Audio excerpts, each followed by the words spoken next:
ओम अज्ञानतिमिरन्धस्य ज्ञानञ्जनशलाखया चक्षुरुन्मीलितं येन तस्मै श्रीगुरुवे नमः। नमो ओम विष्णुपदाय कृष्णप्रेष्ठाय भूतले श्रीमते भक्तिवेदांत स्वामिनिति नामिने। नमस्ते सरस्वते देवे गौरवाणी प्रचारिणे निर्विशेष शून्यवादी पाश्चात्य देशतारिणे। जय श्री कृष्ण चैतन्य प्रभु नित्यानंद श्री अद्वैत गदाधर शिवासदि गौर भक्त वृंदा। हरे कृष्णा कृष्ण कृष्णा हरे हरे, हरे रामा राम रामा हरे हरे। हरे कृष्ण। तो पिछली कथा में हमने वर्णन किया था, सनत कुमार जी ने बड़ी महत्वपूर्ण बात बताई थी कि जब व्यक्ति मुक्त हो जाता है, एक तो 3 गुणों के प्रभाव से मुक्त हो जाता है और कोई भौतिक इच्छा उसकी नहीं रहती है, केवल भगवान की इच्छा वो पूरी करना चाहता है। उस मुक्त अवस्था में जो भी कार्य वो करता है सब आध्यात्मिक है और उसका कोई भौतिक फल उसे भोगना नहीं पड़ता है। चाहे वो शरीर के लिए भी कार्य क्यों ना करे, लेकिन वो भी आध्यात्मिक कार्य कहलाता है, उसका भी उसे कोई भौतिक फल नहीं भोगना पड़ेगा। तो बड़ी महत्वपूर्ण बात बताई थी। अब आगे वो ये भी बताते हैं कि इस प्रकार का व्यक्ति, क्योंकि वो सभी प्रकार की उपाधियों से मुक्त हो जाता है। हम लोग जो है सब उपाधियों से भरे हुए हैं, क्योंकि हम लोग क्या सोचते हैं, ये शरीर मैं हूं, और उसके कारण अनेकों प्रकार की उपाधियां हमने लगा दी हैं। जैसे उदाहरण के तौर पर एक व्यक्ति सोचता है मैं इंसान हूं, एक कुत्ता सोचता है मैं कुत्ता हूं, मैं जानवर हूं। मनुष्य में भी कोई व्यक्ति सोचता है मैं पुरुष हूं, कोई सोचता है मैं स्त्री हूं। क्यों? क्योंकि वो सब अपने आप को शरीर के रूप में देख रहे हैं। वो सोच रहे हैं कि मैं ये शरीर हूं, इसलिए अनेकों प्रकार की उपाधि लगा देते हैं। उनकी उपाधि बदलती रहती है। ये जीवन में मान लीजिए मुझे मनुष्य का शरीर प्राप्त हुआ है तो मैं कहता हूं मैं मनुष्य हूं। अगले जीवन में कुत्ता बन गया तो मैं कहूंगा मैं कुत्ता हूं। तो जब तक उपाधि बनी रहेगी तब तक ये शरीर के साथ आसक्ति है। मतलब जब तक आसक्ति रहेगी शरीर से, जब तक शरीर से जुड़े रहेंगे, तब तक हम लोग शरीर के विषय में ही सोचेंगे।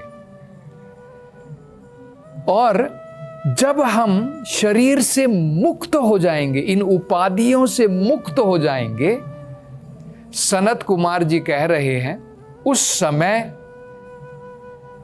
भौतिक वस्तुओं में और आध्यात्मिक वस्तुओं में भी कोई भेद नहीं रह जाएगा। पहले उन्होंने बताया था भौतिक कार्यों में और आध्यात्मिक कार्यों में कोई भेद नहीं रहेगा, सब आध्यात्मिक होएगा। अब वो कहते हैं भौतिक वस्तु और आध्यात्मिक वस्तु, उसमें भी कोई अंतर नहीं रहेगा। ये बहुत महत्वपूर्ण है समझना। देखिए अभी हम लोग क्या सोचते हैं, अब हमारे बद्ध अवस्था में हम लोग सोचते हैं मंदिर जो है ये तो आध्यात्मिक है, और ये मैं कार लेकर के जा रहा हूं, या फिर मैं मान लीजिए आप मोबाइल का प्रयोग कर रहे हैं, आप सोचते हैं ये सब भौतिक वस्तु है। पैसा ये क्या है? भौतिक वस्तु है ना। भगवान के नाम का जप ये आध्यात्मिक है, भगवान का प्रसाद ये आध्यात्मिक है। लेकिन हम लोग सोच रहे हैं मोबाइल है, कार है, एरोप्लेन है, पैसा है, ये सब भौतिक वस्तुएं हैं। आपने सुना होगा कि एक सन्यासी थे, जब कोई उनको पैसा देना चाहता था, उन्होंने कह दिया नहीं मैं स्वीकार नहीं करूंगा, क्योंकि मैं पैसे को हाथ नहीं लगाता। तो हमको जो है सही प्रकार से समझना है। यहां पर सनत कुमार जी बता रहे हैं मुक्त अवस्था में आध्यात्मिक और भौतिक कोई भेद नहीं रह जाता है, दोनों बराबर होते हैं। तो इसको कैसे समझें, समझना बड़ा महत्वपूर्ण है। देखिए, एक बड़ा सुंदर उदाहरण जो है रूप गोस्वामी जी इस बारे में बताते हैं। एक श्लोक है, उस श्लोक के द्वारा वो समझाते हैं कि मुक्त पुरुष के लिए भौतिक वस्तुएं भी आध्यात्मिक हो जाती हैं। वो प्रयोग के ऊपर डिपेंड करता है, निर्भर करता है, आप उसका प्रयोग कैसे करते हैं। तो क्या कहते हैं, देखिए वो कहते हैं अनासक्तस्य विषयान कोई भी वस्तु जो होती है उससे आप आसक्त मत रहिए, अटैच मत रहिए, अनासक्त रहिए। विषय का मतलब होता है कोई भी वस्तु, भौतिक वस्तु। किसी भी भौतिक वस्तु से जब आप आसक्त रहते हैं, अटैच रहते हैं, मतलब आपकी बहुत आसक्ति है। मान लीजिए मोबाइल है, आप आपका 1 लाख रुपये का मोबाइल है, आपका 2 लाख रुपये का लैपटॉप है। मान लीजिए वो गुम जाता है, आपको कितना दुख होगा, बहुत दुख होगा। एक दिन तो आपको पूरी रात नींद भी नहीं आएगी। क्यों? अटैचमेंट है, आसक्ति बनी हुई है भौतिक वस्तुओं से। लेकिन यहां पर रूप गोस्वामी जी क्या बता रहे हैं कि इन वस्तुओं से अटैच, अपने स्वयं के लिए अटैच मत रहिए, अनासक्त रहिए, निरासक्त रहिए। और क्या करना है? ठीक है भाई, ये लैपटॉप से मैं अटैच नहीं हूं, ये मोबाइल से मैं, ये कार से, ये बंगलों से मैं अटैच नहीं हूं, आसक्त नहीं हूं। तो फिर क्या करना है? तो आगे वो क्या बताते हैं, अनासक्त से विषयान यतारम उपयुंजता। इन वस्तुओं का प्रयोग उतना कीजिए जितना जरूरी है भगवान की सेवा के लिए, जितना जरूरी है। अगर आप मोबाइल के द्वारा भागवत कथा सुन सकते हैं, टेलीविजन में अगर आप आस्था चैनल पर ये कथा देख रहे हैं, उसका प्रयोग उस प्रकार से कीजिए। और उसी टेलीविजन में अगर आप इंद्रिय भोग के लिए अनेकों चीजें देखते हैं तो वो भौतिक हो गई। उसी टेलीविजन का प्रयोग अगर आप भागवत कथा सुनने के लिए करते हैं, भगवान का कीर्तन सुनते हैं, भजन सुनते हैं, तो वही आपकी टेलीविजन जो है आध्यात्मिक हो गई। और वही टेलीविजन जब आप भागवत कथा के लिए देखेंगे तो आपको आध्यात्मिक फल की प्राप्ति होगी। और वही टेलीविजन का प्रयोग करके आप केवल इंद्रिय भोग के लिए प्रयोग कर रहे हैं, अनेकों प्रकार के भौतिक विषयों में लगे हुए हैं अपना मन लगा करके, तो उसी का रिजल्ट आपको फल क्या मिलेगा? संसार में कष्ट भोगने पड़ेंगे। तो मतलब वो टेलीविजन आपके लिए 2 प्रकार से कार्य करी। जब आपने अपने लिए प्रयोग किया इंद्रिय भोग के लिए तो भौतिक हो गई ना, और आपको भौतिक फल मिला, कष्ट मिलेंगे संसार में, भव बंधन मिलेगा। वही टेलीविजन का प्रयोग अगर आप बढ़िया भगवान के भजन सुनते हैं, प्रमाणिक भगवान की प्रमाणिक कथाएं सुनते हैं शुद्ध भक्तों के द्वारा, महान भक्तों के द्वारा, तो वही आपको जो है आध्यात्मिक फल की प्राप्ति होगी। अब आपके लिए वो टेलीविजन उसने क्या काम किया? अब उस टेलीविजन ने आपके लिए आध्यात्मिक का काम किया ना। यही रूप गोस्वामी बता रहे हैं, अनासक्तस्य विषयान, इन वस्तुओं से अटैच मत हो, लेकिन इनका प्रयोग करो भगवान की सेवा के लिए जितना आप कर सकते हैं।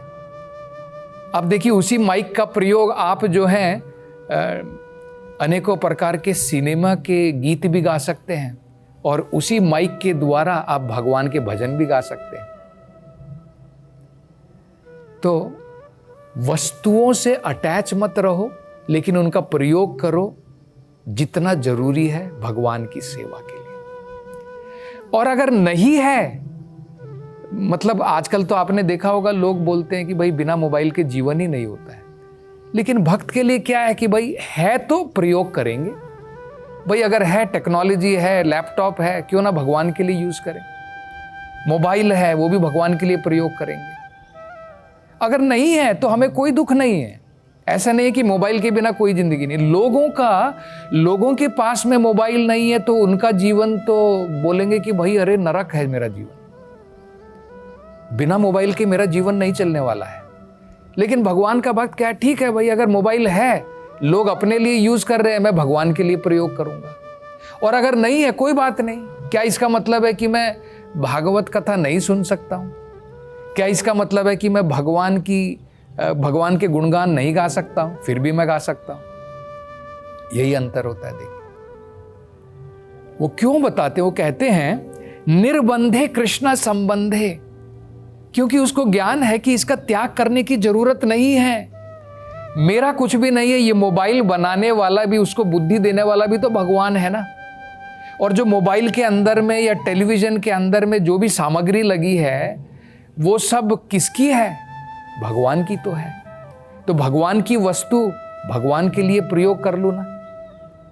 यही असली वैराग्य है। छोड़ देना वैराग्य नहीं है कि भाई मैं अब आध्यात्मिक बन गया हूं, मुझे मोबाइल से कुछ लेना देना नहीं, मुझे टेलीविजन से कुछ लेना देना नहीं। अरे टेलीविजन पहले भी आपकी नहीं थी, मोबाइल पहले भी आपका नहीं था, अब भी नहीं है। उसको आप क्या त्यागेंगे? जब जो आपका था ही नहीं, उसको आप क्या त्यागेंगे? आप सोच रहे थे मेरे लिए बना है, मेरी भोग के लिए बना है। अब आपकी जब समझ में आ जाता है कि निर्बंधे कृष्णा संबंध है, भाई ये तो सारी चीजें भगवान की हैं, इसको बनाने वाले को बुद्धि देने वाला भी भगवान है, इसकी सारी सामग्री भी भगवान की है, तो क्यों ना मैं भगवान के लिए प्रयोग कर लूं। और रूप गोस्वामी कहते हैं, इसको कहते हैं युक्त वैराग्य। युक्त वैराग्य उच्चते। ठीक है, अब आगे और एक बताते हैं। और जो दूसरा व्यक्ति जो ऐसा सोच रहा है कि नहीं भाई ये सारी चीजें तो भौतिक हैं, इनका आध्यात्मिकता से कोई लेना देना नहीं है, मैं चप्पल नहीं पहनूंगा, मैं प्लेन में नहीं जाऊंगा एक जगह से दूसरी जगह, मैं तो चल करके जाऊंगा, ये प्लेन, ये ट्रेन, ये जो एरोप्लेन है, ये सब भौतिक है। तो उसकी बुद्धि किस प्रकार की है? उस प्रकार के वैराग्य को फल्गु वैराग्य कहते हैं। तो बड़ा सुंदर एक और श्लोक बताते हैं। अभी उन्होंने युक्त वैराग्य बता दिया, असली वैराग्य, युक्त वैराग्य का मतलब असली वैराग्य, और अब बताते फल्गु वैराग्य, नकली वैराग्य। बाहरी रूप से त्याग कर दिया, लेकिन ये नहीं सोचा कि भाई ये सारी वस्तु भगवान की है, मैं इसका क्या त्याग करूं। अपनी इंद्रियों के भोग से त्याग करना है, भगवान की सेवा से त्याग नहीं करना है। सब चीजों का प्रयोग भगवान के लिए किया जा सकता है। तो क्या कहते देखिए, प्रापंचिकतया बुद्धिया हरि संबंधी वस्तुना। हरि से संबंधित जो भी वस्तुएं हैं सब हरि से संबंधित हैं।